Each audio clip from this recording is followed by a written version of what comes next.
My name's Kelsey. I'm 29, and let me tell you, a fat bank account doesn't buy you a pass on family dysfunction. I've been working since I was 19, building my own company from the ground up after dropping out of university. At the time, my parents were convinced it was the worst decision I could ever make. You're throwing your future away without a diploma. My mom told me, while polishing a silver spoon like she was preparing it for a museum exhibit. My dad just nodded, his attention fixed on the sports channel, which was his standard way of co-signing her judgment without having to engage. They had no idea I had already launched my first software tool, a niche productivity app that would eventually become the foundation of a tech empire generating millions a year. But back then, all they saw was a flighty, irresponsible girl chasing a fantasy. We were never a warm family. My parents measured success in tangible, traditional terms. My older brother, Mark, was their masterpiece. An investment banker with a tailored suit for every day of the week, a corner office overlooking the city, and the kind of sharp, dismissive confidence that made you feel smaller just by being in his presence. He was the accomplishment they showed off at country club dinners. I was the project they sighed about. Whenever I came over, they'd find a way to slide in a little jab, wrapped in the guise of parental concern. Still playing with that little computer thing, my dad would ask. A smirk playing on his lips as if it were a childish hobby I'd eventually get tired of. Like collecting dolls. Mark would just smile.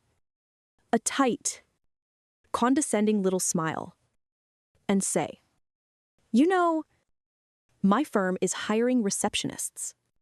It's never too late to get a real career started." For years, I just took it. I knew there was no point arguing. They wouldn't hear me anyway. And honestly, I was too busy. Building a business from nothing consumes every waking hour. And I didn't have the energy to fight for the approval of people who had already cast me as the family failure. So, I kept my success to myself. I never mentioned the revenue milestones. I never told them I'd bought a sprawling downtown loft in cash by 26, or that I could take a last-minute trip to Tokyo just because I felt like it. I just nodded through the condescending family dinners, absorbed the insults, and went back to the life they were certain I didn't have. The breaking point finally came on a cold Tuesday night. I had dropped by my parents' house because my mom had sent a vague text asking for a hand with something. When I walked in, my dad was standing by the window, staring out into the dark. Mark was lounging on their leather sofa, swirling a glass of scotch, a look of smug satisfaction on his face. My mom was by the mantelpiece, wringing her hands as if she were about to deliver a eulogy. "Kelsey," my dad began, turning to face me. "We've been talking. You're 29 years old, and it's obvious this little app business of yours is a dead end. You've had more than enough time to play around, but you're just not getting anywhere." I felt my spine stiffen. What?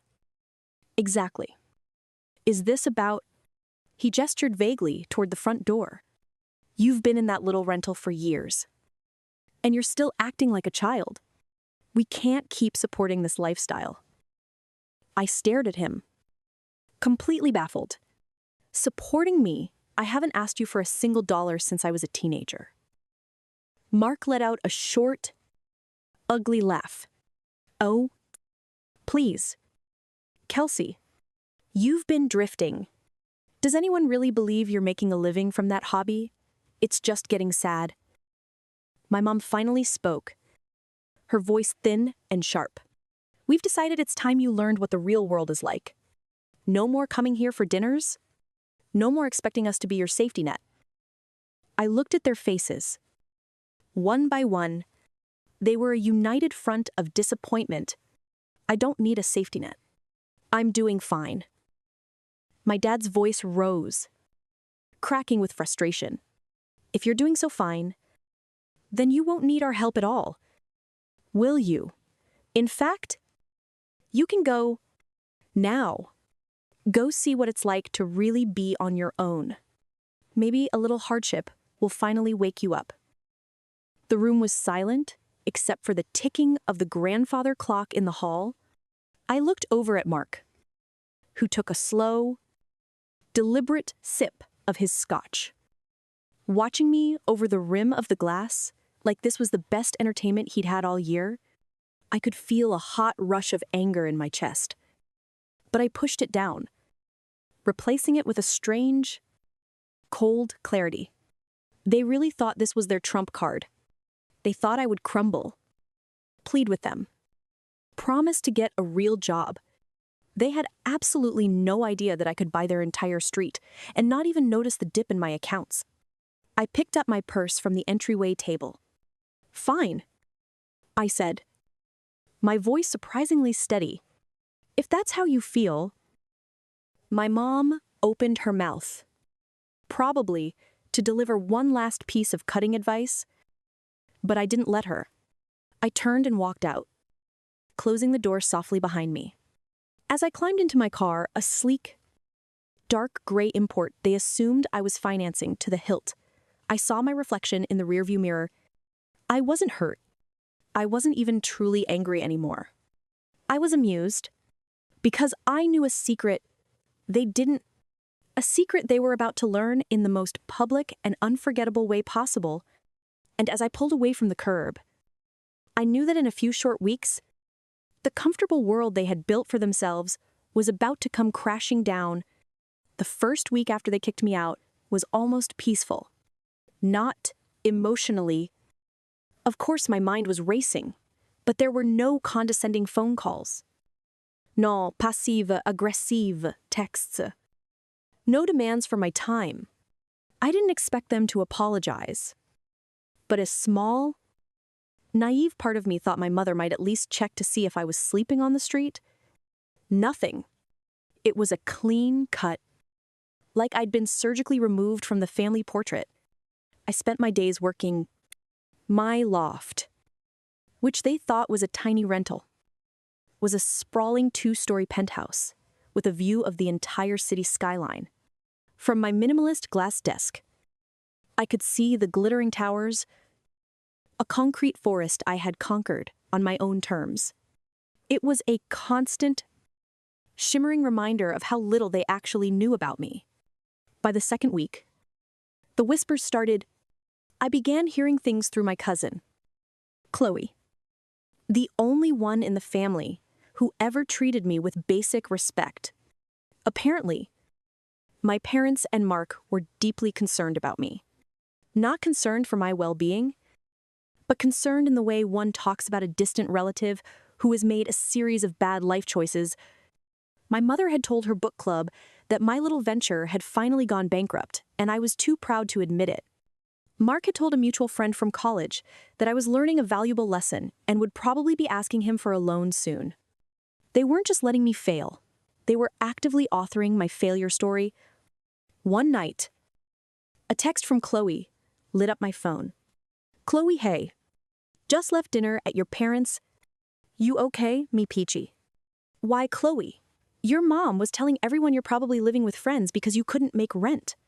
She said, it's for the best. She needs to hit rock bottom. Me, wow. Classy. Chloe, that's not all. Mark made a joke about you applying for a job as his personal assistant. He said, she'd be great at fetching coffee. It's about her skill level. I stared at that last text, the words burning on the screen. It was typical Mark, but hearing it now, after they'd thrown me out, felt different. It was like they were dancing on a grave they had just finished digging for me. The third week, I decided it was time to stop being their silent, misunderstood project. I called my marketing director. Hey, Sarah, I said, my voice calm and even You know that feature profile with Forbes we've been putting off? The one about the company's growth. Yeah, you said you weren't ready for that level of personal exposure. I'm ready now. I said, book it. And tell them I want to talk about everything, especially the early days. 2 days later, a text from my mom came through. Her tone was casual, almost bored. Kelsey, your father needs to move the old piano out of the den on Saturday. Since you're not busy with work anymore, you should be free to help. I had to set my phone down to keep from throwing it. The sheer, unadulterated arrogance of it. They kick me out, tell the world I'm a homeless failure, and then summon me to do manual labor. I typed back a simple reply. Sorry, I'm busy. She responded almost instantly. Busy with what? Dear, work? A series of dots appeared, then disappeared. Finally, she wrote back. Of course, your work. Well, don't forget who your family is. Kelsey, you never know when you'll need us. That was it. That was the moment I realized they would never, ever see me. They were living in a reality they had constructed, one where they were the generous benefactors, and I was the ungrateful child. They truly believed they were the safety net I would inevitably come crawling back to, and I decided, right then and there, to not just cut that net, but to set it on fire. I would let them keep building their lies, let them stack the insults higher and higher. Because the higher they built their tower of condescension, the more spectacular it would be when I finally knocked it all down. And I knew that moment was coming. Much, much sooner than they could ever imagine. By the 4th week, I'd achieved a sort of zen-like detachment from their drama. The Forbes interview was done. The photo shoot was complete. And I knew the fallout was coming. I was just waiting. But just when I thought their capacity for petty cruelty had peaked, they managed to dig a little deeper. It began on a Wednesday morning with an alert from my bank. The subject line was Stark, asterisk, asterisk, urgent security, notice, suspicious transaction. I assumed it was a phishing attempt. But I logged into my account just to be safe. And then I saw it. My blood ran cold. A single withdrawal of $14,000 had been made from an old savings account. It wasn't an account I used for my business. It was a dusty old joint account my parents had set up for me when I was 16. I'd meant to close it a dozen times, but had never gotten around to it. The withdrawal was listed as an in-person teller transaction from a branch just 5 minutes from my parents' house. My first instinct was denial. It had to be a mistake, bank error, identity theft. But when I called the branch manager and she pulled the security logs, the truth was sickeningly simple. Yes, ma'am, the manager said, her voice professional but firm. According to our records, your mother came in yesterday. She said you'd authorize the withdrawal for a family emergency, and she signed the slip. My hand holding the phone started to shake. It wasn't just the theft. It was the audacity, the casual, entitled way. She had walked into my bank and taken my money as if it were her own personal slush fund. I didn't call her. I didn't text. I needed to think. Instead, I called Chloe. You are not going to believe what they just did. I said, my voice tight, and explained the situation. There was a long, heavy silence on the other end of the line. Kelsey, she finally said, her voice low. Oh, God, I think I know what that was for. What are you talking about? She hesitated. Mark just bought a new sports car. He posted it all over the internet today. thanking his parents for the generous down payment. The phone felt slippery in my hand. It all became clear at once. They didn't just see me as a failure, they were robbing me of my money to pamper their golden son. Mom had used bank fraud to buy Mark a toy, telling herself I wasn't worth it. I drove to their house that night, but didn't meet them. Just parked under a tree and watched. The new car was like a ghost. The family beaming through the window, a picture of completeness. Paid for with my money.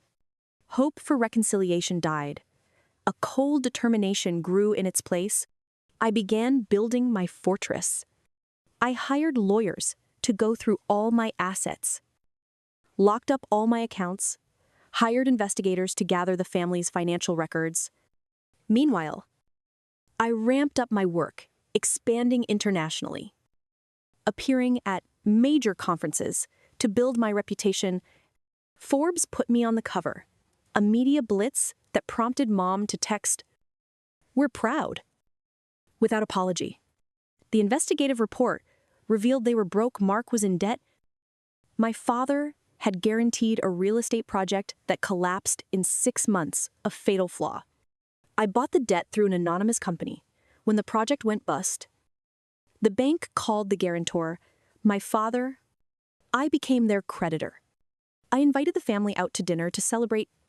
Halfway through, I laid down the paper, the title, to the project they owed me $750. 0 inches 30 days. The pride turned to shock. They didn't deny or apologize. I said I acted legally and left. The result was humiliating silence and financial ruin. The car was repossessed. Mark had to sell the house. My parents begged for debt restructuring. I agreed to write off the debt on 2 conditions: they would give $14,000 to charity and absolutely no contact. After receiving the transfer confirmation, they disappeared from my life. Time passed. My company grew. I had freedom not because of money or power, but because I no longer let them write my story.